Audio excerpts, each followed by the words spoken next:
Bonjour. Aujourd'hui, c'est la troisième rencontre durant cette neuvaine en vue de prier pour la France. Cette neuvaine pour la France, et c'est la fête du baptême du Christ au Jourdain. Nous avons vécu l'épiphanie après la nativité, et voici qu'on nous offre un magnifique message tiré de l'évangile selon saint Marc, que je lis rapidement.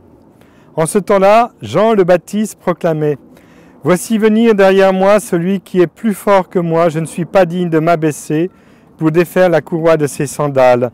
Moi, je vous ai baptisé avec de l'eau, lui vous baptisera dans l'Esprit Saint. » En ce jour-là, Jésus vint de Nazareth, ville de Galilée, et il fut baptisé par Jean dans le Jourdain. Et aussitôt, en remontant de l'eau, il vit les cieux se déchirer et l'Esprit descendre sur lui comme une colombe. Il y eut une voix venant des cieux. « Tu es mon Fils bien-aimé, en toi je trouve ma joie. » Vivre cette fête du baptême du Christ au Jourdain en cette période si particulière que la France connaît, traversée par une épreuve si lourde, nous oblige à bien saisir l'enjeu de cette fête. Car en fait, la clé de cette fête, nous l'avons dans la mort et dans la résurrection de Jésus. D'ailleurs, tout l'Évangile, toute la bonne nouvelle a comme clé unique Jésus mort et ressuscité. Et l'apôtre dira « pour moi ». Jésus a une rencontre personnelle avec nous. Il nous connaît tous, chacun. Il connaît tous les détours de notre cœur, de notre âme, de nos facultés. Toute cette histoire qui est la mienne, celle de ma famille, de ma génération, celle du pays où j'évolue, mais celle aussi de mes origines. Et Jésus sait combien je suis capable de vivre avec lui cette relation de tendresse si bien exprimée par le Père au moment de son baptême. Et quand Jésus arrive sur les bords du Jourdain, je comprends la déconvenue de Jean. Il préparait le peuple pour accueillir le Messie. Et bien sûr, ceux qui ont répondu à l'appel, ce sont ceux qui ont compris qu'une démarche essentielle les attend, celle d'être purifiés. « Seigneur, prends pitié de moi, qui suis un pauvre pécheur. » Il y avait donc des publicains. Il y avait aussi des prostituées. Il y avait finalement bien des personnes qui étaient en dehors du circuit de Jérusalem, du circuit de la pratique religieuse au temple. Et toutes ces personnes ont vécu une démarche très personnelle, car ils savaient qu'ils avaient besoin d'une purification. Les bains de purification, ils connaissaient cela en Palestine. Dans les familles qui étaient bien organisées, il y avait une véritable, on va dire, comme une piscine souterraine en vue de ce qu'on appelait les ablutions. Être digne de se présenter devant le Seigneur pour prier. Et Jésus, lui, qui est le Messie tant attendu, arrive, et voici que la démarche est faite, étonnante, surprenante, inattendue. Jésus désire vivre la démarche de ceux qui ont besoin d'être purifiés. Lui qui est sans péché, lui qui est pur, lui qui est le saint par excellence. Mais comment cela se fait-il? Eh bien, l'explication, on finit par la voir. Je connais des amis de Dieu qui vivent en symbiose avec le Christ. Ils ne font qu'un avec lui. Et ils vivent ce combat à mener pour que la lumière l'emporte dans les ténèbres. Et parmi ces amis de Dieu, je me souviendrai toujours de Marthe Robin qui vient d'être déclarée vénérable. Et la vénérable Marthe Robin disait au Père Finet à la fin de sa vie, quand il venait la rencontrer, « Père, ne me touchez pas, je suis le péché. » Imaginez cette petite paysanne paralysée dans son lit, ne pouvant rien faire d'autre que de prier, d'intercéder, de louer, d'accueillir ceux qui venaient confier leur détresse, avoir un soutien, peut-être une parole. Quand le Père Finet la rencontrait personnellement, il se faisait accueillir par ces paroles « Ne me touchez pas, je suis le péché ». Pourquoi cela? Eh bien parce que Marthe avait compris qu'en contact avec le Seigneur, on devient catalyseur, on porte comme un paratonnerre eh bien, la morsure, la réalité du péché. Et ce péché, voici que Marthe va le porter tellement en elle qu'elle va demander au Père Finet de prendre de la distance. Cette distance, Jésus va la rompre en se faisant lui-même péché, lui qui a commis aucune faute, et qui va comme piéger les ténèbres, piéger le mal, en consentant d'entrer dans les ténèbres des hommes, pour pouvoir, dans sa descente au fond des enfers, eh bien, nous hisser, nous relever, comme le disait le cardinal Hans Urs von Balthasar, et puis aussi d'autres avec lui, pour nous hisser vers le Père. C'est le grand secret de la venue de Jésus, lui qui est le Fils unique du Père, le bien-aimé des nations. Il vient à notre rencontre et il se met à notre place. Jésus sait combien je me sens mal quand je suis à côté de ma vocation sainte par le baptême. Car moi aussi j'ai été baptisé, moi aussi j'ai reçu cette grâce qu'on appelle la grâce baptismale. La grâce baptismale, c'est un don de Dieu. Et ce don, c'est comme un germe, il est en moi.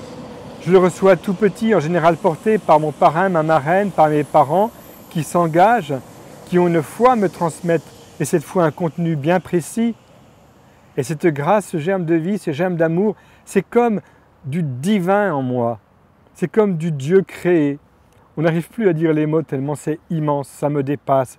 Elle va me donner mon profil d'éternité. Et elle va croître au fur et à mesure de mon histoire. Elle va croître au fur et à mesure de ma croissance de petit bébé, d'enfant, de jeune adolescent, d'adolescent, de jeune homme, d'homme confirmé, et puis petit à petit dans le 3e âge, dans le 4e âge, jusqu'à la fin.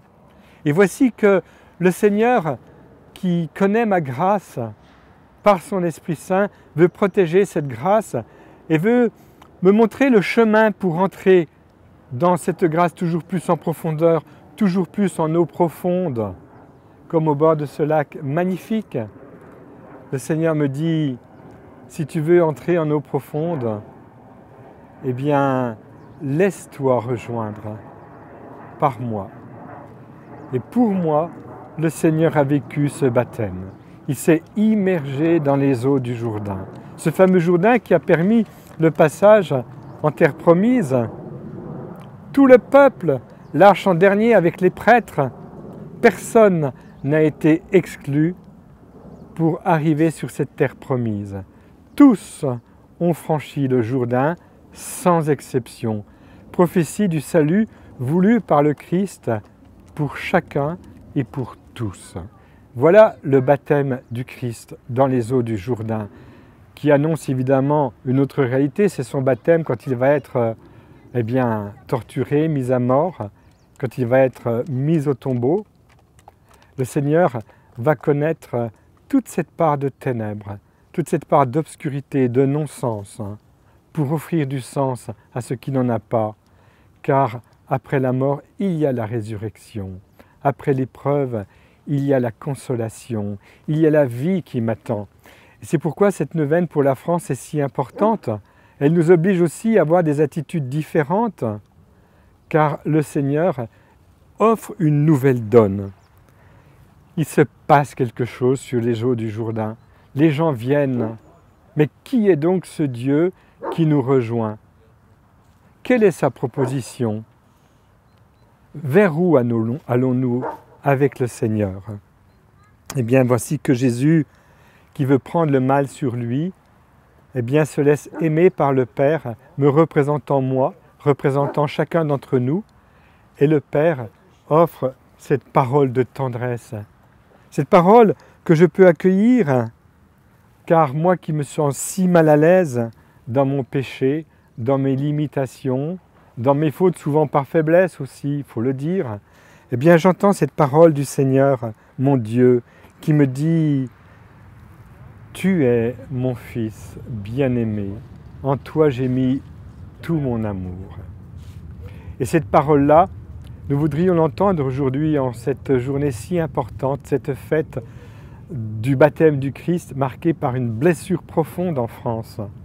Mais vous savez, je voudrais vous dire une chose que je n'ai encore jamais exprimée, qui rejoint mon histoire avec Marthe Robin. Je connais une personne qui passe son temps à intercéder, à prier pour les pauvres pécheurs.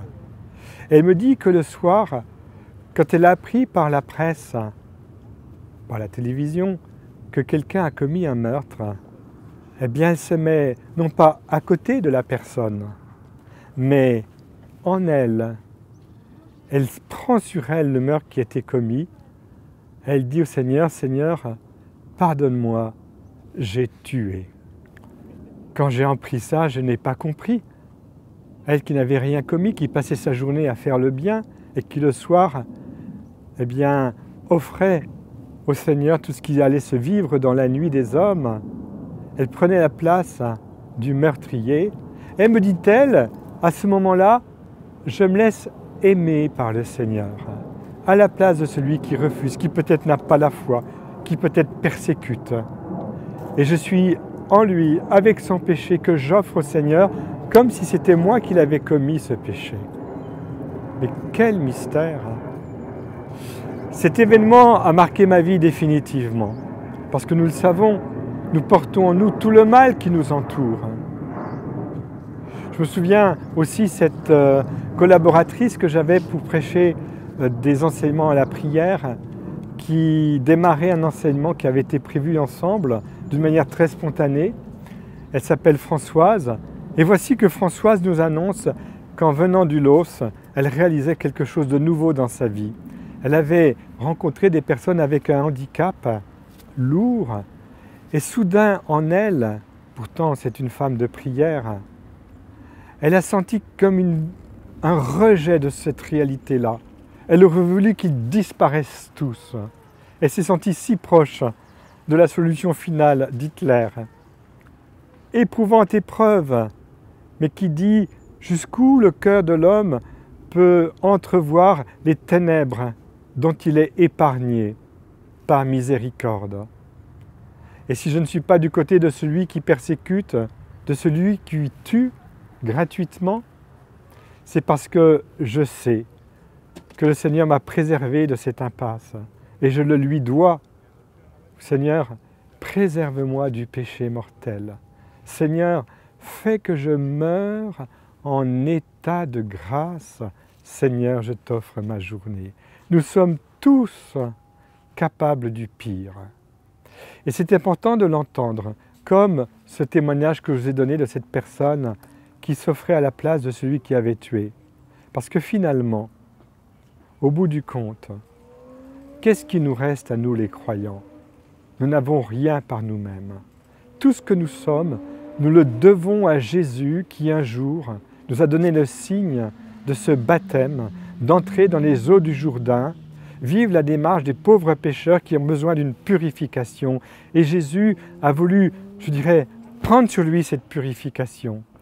Il a voulu se mettre à ma place pour demander pardon. Père, pardonne-leur, ils ne savent pas ce qu'ils font. Voilà la prière de Jésus, voilà son intercession. Jésus s'est mis à la place des condamnés. Il était avec le bon larron, le mauvais larron. Le bon larron, comme on l'appelle, dit Jésus, souviens-toi de moi quand tu viendras dans ton royaume. Voici qu'un homme qui reconnaît le mal qu'il a fait, qu'a-t-il fait lui? Nous savons que nous méritons ce qui nous arrive, dit-il à son confrère. Eh bien, ce pauvre homme a pitié de Jésus, lui dit, Jésus, souviens-toi de moi quand tu viendras dans ton royaume. Que fait Jésus? Jésus, qui reçoit un acte de pitié, de bonté de la part de cet homme, lui dit, aujourd'hui même, tu seras avec moi au paradis.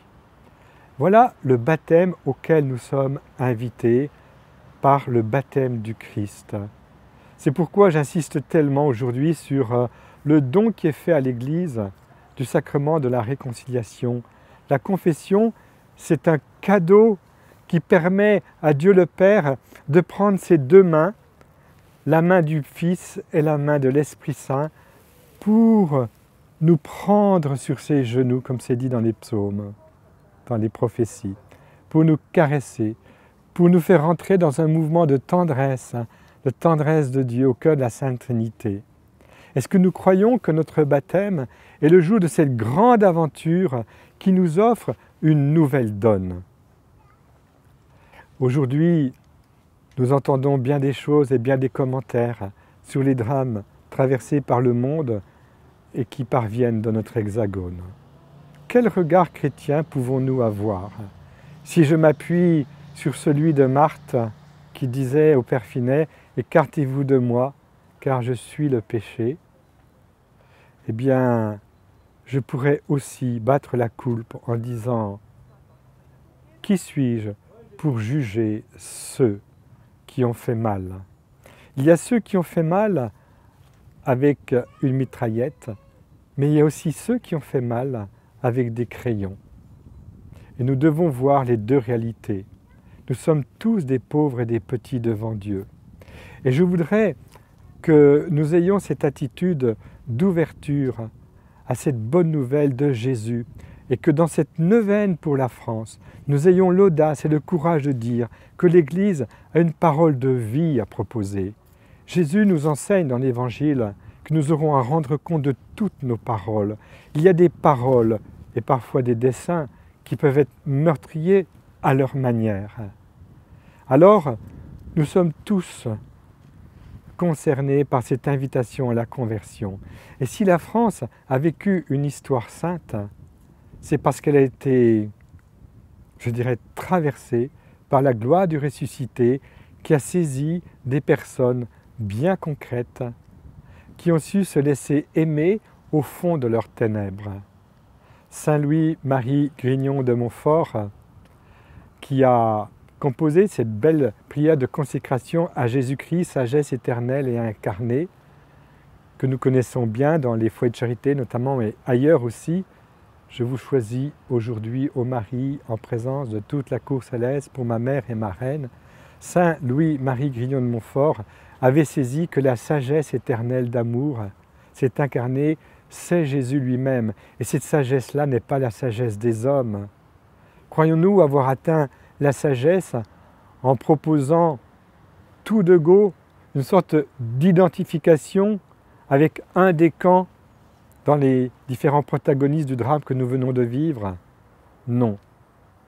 Je crois que la sagesse de Dieu dépasse notre sagesse des hommes et qu'un avenir est possible si nous entendons la parole du pape Jean-Paul II quand il est venu. Moi je me souviens, j'étais avec mes scouts, j'étais élève infirmier à l'époque.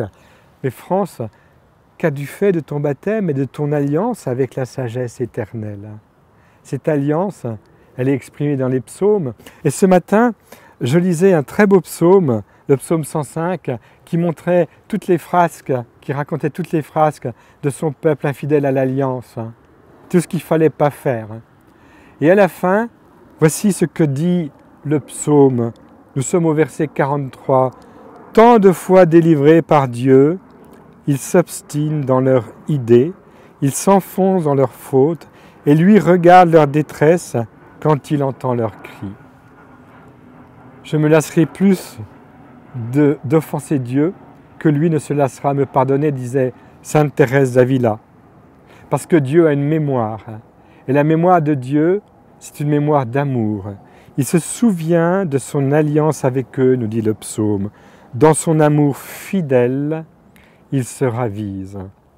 Avec eux, avec Dieu, ça tient bon, c'est du solide. Il leur donna de trouver grâce devant ceux qui les tenaient captifs. Est-ce que la France vit une forme de captivité? Pas seulement celle que nous voyons trop rapidement à cause des menaces qui nous font peur, mais une captivité qui est peut-être liée à une désinformation ou à un trucage de l'information. Et voici comment se termine le psaume. « Sauve-nous, Seigneur notre Dieu. Rassemble-nous du milieu des païens, que nous rendions grâce à ton saint nom, fiers de chanter ta louange. Béni soit le Seigneur, le Dieu d'Israël, depuis toujours et pour la suite des temps, et tout le peuple dira Amen, Amen. » Je voudrais qu'aujourd'hui, en cette fête du baptême du Christ, nous ayons la mémoire de ce moment d'amour où j'ai reçu cette eau avec mon prénom. Moi, ça s'est passé à Saint-Ferjeux de Besançon, un 18 septembre 1955, pour tout dire. Elle est prête à prononcer cette parole. Jean-Louis, je te baptise au nom du Père et du Fils et du Saint-Esprit. Papa, maman, mon parrain, ma marraine, des proches étaient là. J'étais né 2 mois auparavant, mais ce jour-là, il y avait dans ma vie une nouvelle donne.